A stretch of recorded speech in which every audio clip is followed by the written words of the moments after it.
नमस्कार साथियों। भगवान ईश्वर राम की चर्चा की महिमा। हे मित्रों, कहा जाता है कि राम नाम की महिमा क्या है, अर्थात ईश्वर क्या है, तो जानते हैं और समझते हैं।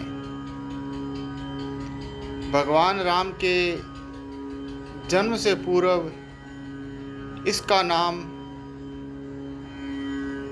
और इसका उपयोग ईश्वर के लिए होता था, अर्थात ब्रह्मा परमेश्वर आदि की जगह पहले राम शब्द का ही उपयोग होता था। इसलिए इस शब्द की महिमा और बढ़ जाती है। तभी तो कहते हैं राम से बड़ा राम का नाम है। भगवान राम का नाम बहुत ही पवित्र और शक्तिशाली है। रोज राम नाम का जाप करने से व्यक्ति के जीवन में सभी दुख दर्द खत्म हो सकते हैं और उसे संसार से विदा होने पर मोक्ष प्राप्त होती है। भगवान राम के जन्म के पूर्व इस नाम का उपयोग ईश्वर के लिए होता था। ब्रह्मा परमेश्वर आदि की जगह राम ही राम कहा जाता था। वैसे तो प्राय ऐसा भी माना जाता है राम शब्द संस्कृति के रम और गम से मिलकर बना है। रम का अर्थ है रमना और सम का मतलब है समा जाना।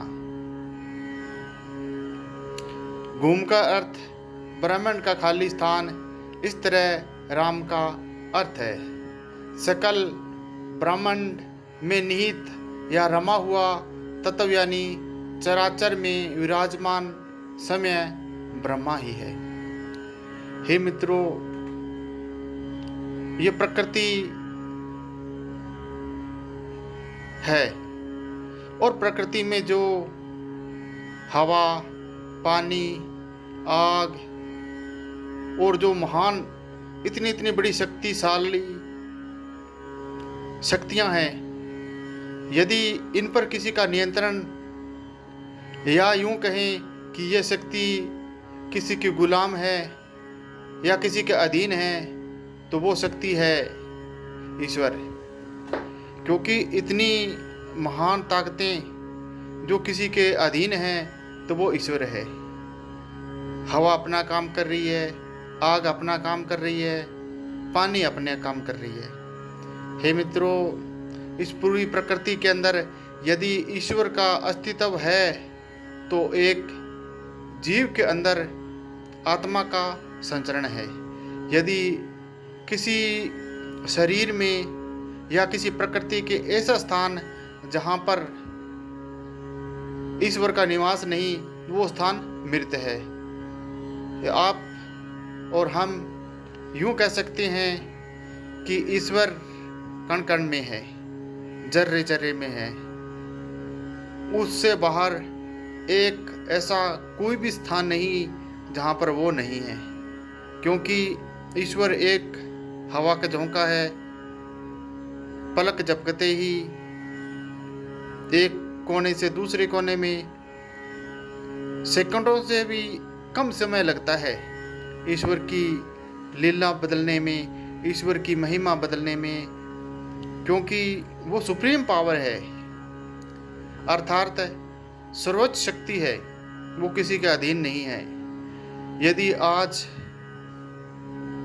हम कहें कि ईश्वर हमारा भला करेगा, तो मित्रों, बात हमारे स्वाभिमान पर आती है, हमारे विचारों पर आती है कि राम भला करेगा, तो हमारे अंदर है, अंदर से ही वो बोल रहा है हमारा भला करेगा। जिस शरीर में आत्मा निकल जाती है, अर्थात ईश्वर उससे दूर हो जाए या उसको छोड़ दे, तो वो शरीर मृत हो जाता है। उसमें आत्मा का संचरण नहीं होता है, उसमें ईश्वर का निवास नहीं होता है।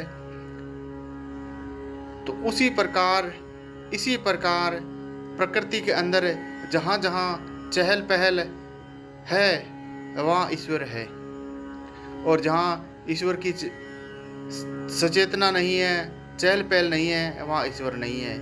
यदि आज हम श्वास ले रहे हैं तो ईश्वर का दिया हुआ है। हे मित्रों, ईश्वर की रजा के बिना, अर्थात उसकी मर्जी के बिना एक पत्ता भी हिलना नामुमकिन है।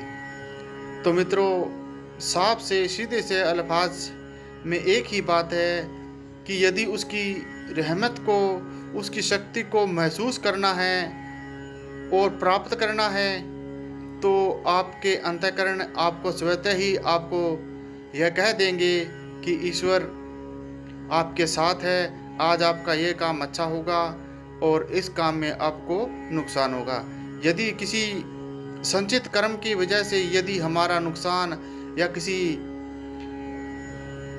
दुख पीड़ा में संचित होते हैं, तो उसमें भी उसका हाथ होता है। जिस प्रकार एक मटके को अंदर हाथ और बाहर से चोट दी जाती है, उसी प्रकार यदि ईश्वर बाहर से चोट दे रहा है तो अंदर से हाथ भी दे रहा है। तो महान ईश्वर, सर्व शक्तिशाली ईश्वर, यदि उसका लिख बोलकर या किसी प्रकृति के साथ या किसी के साथ उसका संबंध बनाए या उसकी महिमा किसी के साथ जोड़े, तो यह कहने सुनने से दूर की बात है। क्योंकि ईश्वर एक था, एक है, एक रहेगा, न उस जैसा कोई है, न था, न कोई होगा।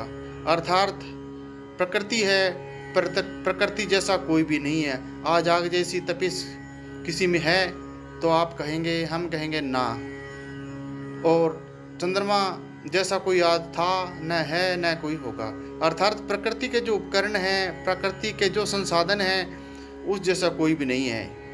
बस उसके नामाकुल, उसके मिलते जुलते, उसके एक रत्ती भर या एक कण के बराबर हमने कोई उस जैसी कोई शक्ति बनाई है विज्ञान के द्वारा, किंतु उस जैसा वैसा कोई भी नहीं है। तो मित्रों, बस सीधे से अल्फाज में, यदि राम नाम है तो सब कुछ है, राम नहीं तो हम नहीं। तो इसी आधार में यदि ईश्वर को किसी रूप में देखा है, महसूस किया है या उसके बारे में कोई चर्चा की है, तो वो शब्द है राम, वो शब्द है राम।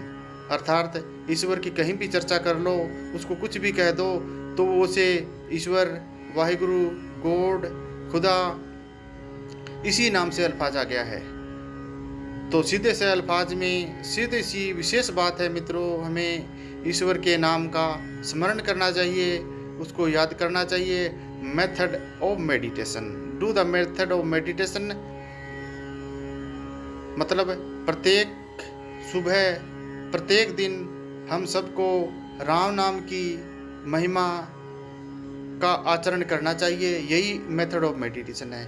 मतलब किसी पाखंड में नहीं, किसी दिखावे में नहीं, किसी बहकावे में नहीं, किसी के लगन में नहीं, एक अंतर्मुख, अंतरात्मा ध्यान लगाकर विशेष रूप से यदि हमने किसी की चर्चा करनी है तो वो ईश्वर, और उसी के बारे में सोचना है ब्रेनली, दिमाग में मानसिक रूप से उसकी शक्ति को महसूस करना है कि हे मालिक, आपकी रहमत, आपकी दया मेर के काबिल बनूं, शक्ति प्राप्त करो।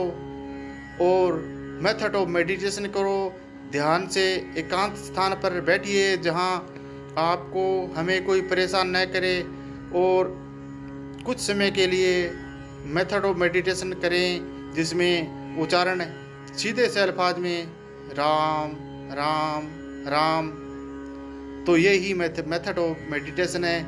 इस युक्ति के द्वारा हमें जो आंतरिक रूप से शांति मिलेगी, वो शांति आप दुनिया के बाज़ार में कितने भी पैसे लगाकर कहीं से भी खरीद नहीं सकते, क्योंकि ईश्वर की महिमा की रहमत है। जिसको मिलती है वो बता नहीं सकता, और जिसको मिलती नहीं वो पाने के लिए बेकरार रहता है। तो मित्रों, ईश्वर की रजा में राजी रहना सीखो, उसकी रहमत को पाना सीखो, और मेथड ऑफ मेडिटेशन करना सीखो, और सबका भला हो। सब जीव आपके हैं, प्रकृति के बनाए उपवन बगीचे, इन सब से प्रेम करो, और प्रभु की बनाई खलकत से भी बेगर्ज निस्वार्थ से प्रेम करो, और हर रोज़ मेथड ऑफ मेडिटेशन करें। जी धन्यवाद। आज का विचार।